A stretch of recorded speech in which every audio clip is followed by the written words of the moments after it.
નમસ્કાર મિત્રો, વેધર ઇન્ફોર્મેશનમાં આપનું સ્વાગત છે અને હું છું પરેશ। ખાસ કરીને આ વિડીયો આપણે માહિતી આપવાની છે પવન, ઝાકળ, લૂનો પ્રકોપ અને હાઈ ટેમ્પરેચર વિશે ખૂબ અગત્યની માહિતી આપવાની છે। સૌપ્રથમ તો આપને એ જણાવી દઉં, ઘણા સમયથી આપણે એક અનુમાન આપ્યું હતું કે 9 થી 13 માર્ચ 2026 વચ્ચે તાપમાનનો એક જે શરૂઆત છે, તાપમાનનો પારો છે ઊંચો જઈ શકે છે। ખાસ કરીને વર્ષ 2026નો જે ઉનાળો છે એમાં પ્રથમ જે હીટ સ્ટ્રોક છે એ જોવા મળી શકે છે અને એ હીટ સ્ટ્રોકની ગઈકાલે 9 તારીખથી શરૂઆત થઈ ચૂકી છે। હવે આમ જોવા જઈએ તો સંપૂર્ણ વાત કરીએ એમાં પવનની જે ઝડપ છે એ નોર્મલ રહેવાની છે। અત્યારે પણ 12થી લઈને 14 કિલોમીટર પ્રતિ કલાકની ઝડપે પવન ચાલી રહ્યો છે અને આવનારા 8 દિવસ સુધી આ જ પ્રકારનો પવન રહેવાનો છે। પવનની ઝડપમાં કોઈ વધારો નથી થવાનો। સાથે પવનની જે દિશા છે હવે બદલાઈ ચૂકી છે। મોટા ભાગના વિસ્તારોની અંદર પશ્ચિમના પવન થઈ ગયા છે, કોઈ જગ્યાએ હજુ ઉત્તર પશ્ચિમના પવનો છે અને સાથે જે ઝાકળનો રાઉન્ડ છે છેલ્લા 2-3 દિવસથી જોવા મળતો હતો એ આપણે જે એકાદ દિવસ પહેલાં જે જણાવ્યું હતું એ એકાદ દિવસ હવે ઝાકળનો રાઉન્ડ જોવા મળશે, પછી એમાંથી રાહત મળશે।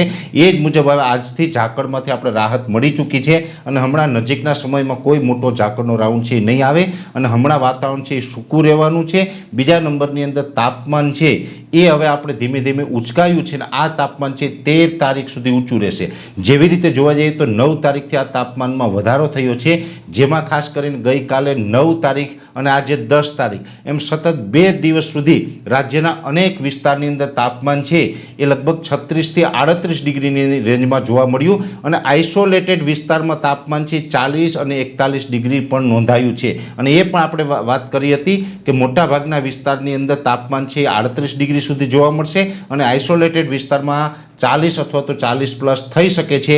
એ જ મુજબ જોવા જઈએ તો ગઈકાલે અમદાવાદ હોય, કચ્છના એકાદ સેન્ટર છે, ખાસ કરીને કંડલા છે, ઉત્તર ગુજરાતના પાટણ આસપાસના વિસ્તારો છે, બનાસકાંઠાના એકાદ સેન્ટર છે, આ તમામ વિસ્તારોની અંદર તાપમાન છે ખૂબ ઉચકાયું, 40 અને 40 પ્લસ પણ જોવા મળ્યું। સૌરાષ્ટ્રની અંદર પણ રાજકોટ અને અમરેલીની અંદર જે આપણું અનુમાન હતું એ જ મુજબ તાપમાન છે 40 ડિગ્રીને પાર થયું છે।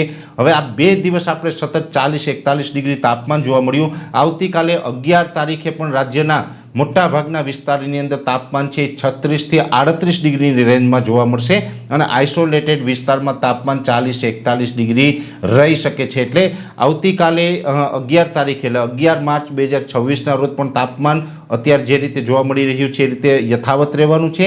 12 અને 13 તારીખે સતત 2 દિવસ સુધી તાપમાનમાં 1-1 ડિગ્રીનો ઘટાડો થશે અને 14 તારીખથી તાપમાનમાં મોટી રાહત મળે, એટલે કે અત્યારે જે નોર્મલ તાપમાન ચાલી રહ્યું છે એના કરતાં 3 ડિગ્રી તાપમાન છે એ 14 તારીખથી નીચું આવે અને 14 તારીખથી 5 દિવસ સુધી સતત તાપમાન છે એ નીચું જળવાઈ રહેશે। આ મુજબનું હવામાન હમણાં રહેવાનું છે। ખાસ કરીને તાપમાનને લઈને જે હીટ સ્ટ્રોકની વાત હતી એ હીટ સ્ટ્રોક અત્યારે ચાલુ થઈ ગયો છે અને હજુ પણ આ હીટ સ્ટ્રોક છે, હીટ વેવ નથી। હીટ વેવ જ્યારે પણ આવશે ત્યારે આનાથી પણ ભયંકર સ્થિતિ આપણે જોવા મળી શકે છે, ભયંકર સ્થિતિનું નિર્માણ થઈ શકે છે। ખાસ કરીને અત્યારે જે હીટવાળું વાતાવરણ જોવા મળ્યું છે, હાઈ ટેમ્પરેચર જોવા મળ્યું છે, સાથે સાથે અમુક વિસ્તારની અંદર લૂનો પ્રકોપ પણ જોવા મળ્યો છે। એટલે હાઈ તાપમાન અને લૂનો પ્રકોપ જોવા મળ્યો છે અને અત્યારે જે સૂકું હવામાન ચાલ્યું છે આને કારણે જે જમીનમાં પાણીના તળ છે એ પણ નીચે જઈ શકે છે।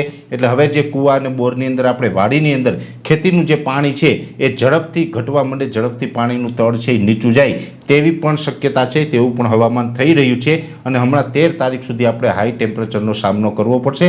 ત્યાર પછી 2-3 ડિગ્રીની રાહત મળશે અને એ પછી જે આ 4-5 દિવસની રાહત મળશે એ પછી ફરીથી જે નવો તાપમાનનો રાઉન્ડ ચાલુ થશે એની અંદર લગભગ આ રાઉન્ડ કરતાં પણ વધુ તાપમાન ઊંચું જાય તેવી શક્યતાઓ છે। એટલે ખાસ કરીને ઝાકળ હોય, પવન હોય, લૂનો પ્રકોપ હોય કે તાપમાન હોય, તમામ માહિતી છે એ આ વિડીયોની અંદર આપવાનો પ્રયત્ન કર્યો છે। વિશેષ માહિતી છે નેક્સ્ટ વિડીયોમાં આપવામાં આવશે। અત્યારે આ વિડીયોની અંદર એટલું જ। અંતમાં દરેક મિત્રોને વિનંતી રહેશે વિડીયોને લાઇક આપીને દરેક ગ્રુપમાં શેર કરી દેવો। જો તમે અમને યુટ્યુબ ઉપર જોઈ રહ્યા હોય તો ચેનલને સબસ્ક્રાઈબ કરજો, ફેસબુક ઉપર જોઈ રહ્યા હોય તો પેજને ફોલો કરજો। નમસ્કાર।